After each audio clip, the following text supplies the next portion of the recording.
આપણા કોઈપણ ચુંબકના ધ્રુવ નક્કી કરવા હોય તો એ નક્કી કરવાની પ્રવૃત્તિ કરીશું. તો આપણે થોડો લોખંડનો ભૂકો લીધો છે.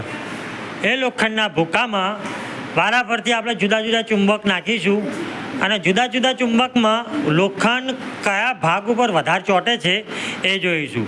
એના માટે આપણે હાલ લોચુંબકનો ભૂકા ફેલાઈ દે બધો. આ જો પેલું વાગે એવું લઈ લે. હા, જો આ બધો લોખંડનો ભૂકો ફેલાઈ દીધો. આ લઈ લે વાગે એવું ફેલાઈ દીધો. હવે એના વચ્ચોવચ આપણે ગજિયો ચુંબક મૂકીશું. ચોરસ સારો એવો લંબચોરસ પેલો ગજિયો ચુંબક મૂકો વચ્ચોવચ. આગારો બીજા જોજો મૂકી દે. શું થયું? હા, ચુંબક ક્યાં ચોંટ્યું વધારે? ક્યાં ચોંટ્યું? આજુબાજુના છેડા ઉપર ચોંટ્યું ચુંબક. દેખો કેટલું મસ્ત આકાર ડિઝાઇન દેખાય. ચોંટ્યું આજુબાજુ. તો આ બે જે છે એને ચુંબકના ધ્રુવ કહેવાય. શું કહેવાય? ધ્રુવ. હવે આપણે બીજો ચુંબક વાપરીએ કોઈ પણ. હા, અને એને મૂકીએ. શું થયું? જુઓ વર્તુળાકારમાં જુઓ કેવું ચોંટ્યું. બોલો,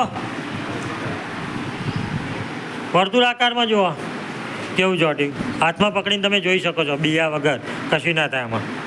હા, પછી યુ આકારનો ચુંબક મૂકો. ફેલાઈ દો. પહેલાં ફેલાઈ દો થોડું થોડું મસ્ત.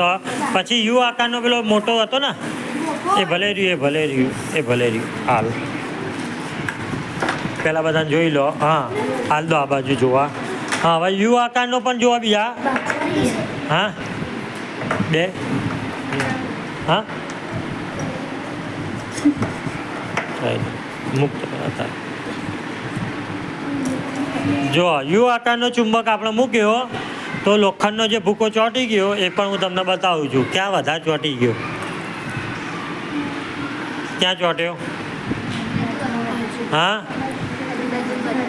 ચોંટ્યો ઉપર. દેખાય છે બે છેડા ઉપર.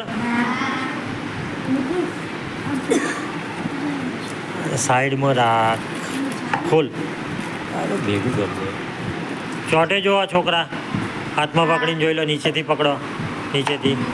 હા, બીયા વગર પકડ ને. હમણાં પડી જશે તો ચુંબક તો નાશ પામશે.